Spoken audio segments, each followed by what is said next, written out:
കാടിനോട് ചേർന്ന് കഴിയുന്ന വയനാട്ടുകാരായ ഞങ്ങൾക്ക് പോലും ഇപ്പോൾ കിട്ടാൻ ഒരുപാട് പ്രയാസമാണ്. അമ്പഴങ്ങിയുടെ കാര്യം തന്നെയാണ് പറയുന്നത്.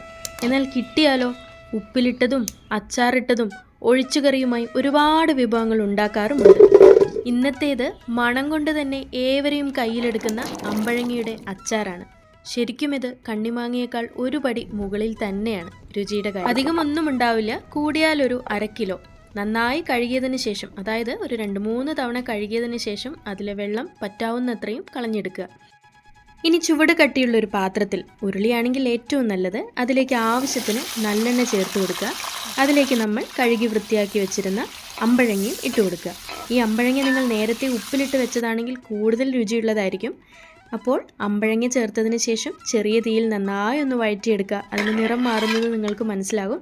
ഈ ഒരു നിറം മാറുന്നത് വരയ്ക്കും നമ്മൾ ഈ നല്ലെണ്ണയിൽ നന്നായി ഒന്ന് വഴറ്റി മാറ്റി വയ്ക്കുക.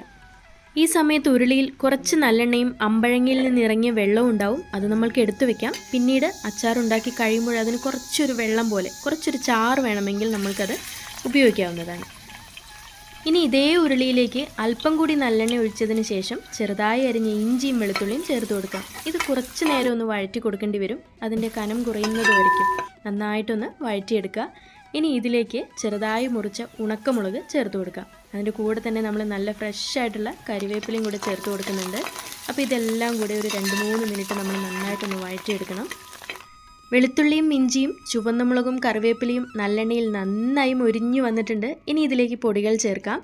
ഏകദേശം 4 ടീസ്പൂണോളം ചുവന്ന മുളക് പൊടിയാണ് ആദ്യമേ ചേർക്കുന്നത്. അതിലേക്ക് ആവശ്യത്തിന് മഞ്ഞൾപ്പൊടിയും കൂടെ ചേർത്ത് കൊടുക്കാം. ഇനി വേണ്ടത് ഉപ്പാണ്. ഞാനിവിടെ 2 ടേബിൾ സ്പൂൺ ഉപ്പ് ചേർക്കുന്നുണ്ട്. നിങ്ങളുടെ ആവശ്യത്തിന് ചേർക്കാവുന്നതാണ്. അതിലേക്ക് ആവശ്യത്തിന് കായത്തിൻ്റെ പൊടിയും ഉലുവ നന്നായി വറുത്ത് പൊടിച്ചതും കൂടെ ചേർത്ത് കൊടുക്കുന്നുണ്ട്. അപ്പോൾ ഇതിലേക്ക് നമ്മൾ അച്ചാറിൻ്റെ പൊടിയോ അല്ലെങ്കിൽ വിനീഗറോ ഒന്നും ചേർക്കുന്നില്ല. ഇത്രയും പൊടികൾ മാത്രമേ ചേർക്കുന്നുള്ളൂ, കൂടെ നല്ലെണ്ണയും കൂടെ. ഈ പൊടികളെല്ലാം തന്നെ കുറഞ്ഞ തീയിൽ ഒരു 2-3 മിനിറ്റ് നന്നായിട്ടൊന്ന് വഴറ്റിയെടുക്കണം. അതിൻ്റെ നിറമെല്ലാം ഇതുപോലെ മാറും. ഈ സമയത്ത് വേണം നമ്മളിതിലേക്ക് അമ്പഴങ്ങ ചേർത്ത് കൊടുക്കാനായിട്ട്.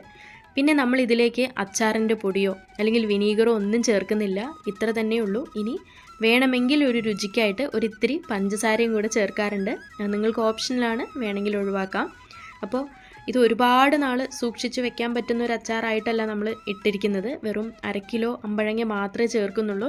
അതുകൊണ്ട് തന്നെ പെട്ടെന്ന് തന്നെ എല്ലാവരും കൂടി ഒന്ന് ഒത്തുപിടിച്ചാൽ തീർക്കുന്ന രീതിയിലാണ് ഉണ്ടാക്കിയിരിക്കുന്നത്. അപ്പോൾ ഈ രീതിയിൽ നിങ്ങളെല്ലാവരും ഒന്ന് അമ്പഴങ്ങ ട്രൈ ചെയ്ത് നോക്കുക. ഈ സമയത്ത് നമ്മൾ നേരത്തെ, അതായത് ആദ്യമേ ഞാൻ പറഞ്ഞ അമ്പഴങ്ങയുടെ ആ ഒരു വെള്ളവും പിന്നെ നല്ലെണ്ണയും കൂടി കലർന്ന ആ വെള്ളം ഈ സമയത്ത് നമ്മൾ ഒഴിച്ചു കൊടുക്കാം. അപ്പോൾ ആവശ്യത്തിന് ഒരു ഗ്രേവി പോലെ ചെറുതായൊരു ചാറും നമുക്ക് കിട്ടുന്നതായിരിക്കും. എല്ലാം കൂടി 2 മിനിറ്റ് നന്നായി ഒന്ന് ഇളക്കി കൊടുക്കുക. അതിനുശേഷം ഉപ്പ് നോക്കാൻ മറക്കരുത്. ആവശ്യത്തിന് വേണമെങ്കിൽ ഉപ്പ് ചേർത്ത് കൊടുക്കാം. അപ്പോൾ നോക്കൂ, നമ്മുടെ അമ്പഴങ്ങയ്ക്ക് നല്ല കളറും എല്ലാം മണവും രുചിയും എല്ലാം ആയിട്ടുണ്ട്. ഇത് ഒരു ദിവസം ഭരണിയിലിട്ട് വെച്ച് കഴിയുകയാണെങ്കിൽ അടുത്ത ദിവസമായിരിക്കും ഒന്നും കൂടെ ടേസ്റ്റും ഇതിൻ്റെ നിറമൊക്കെ വർദ്ധിക്കുക. അപ്പോൾ എല്ലാവരും ഒന്ന് ട്രൈ ചെയ്ത് നോക്കുക. മറ്റൊരു വീഡിയോയുമായി വീണ്ടും കാണാം.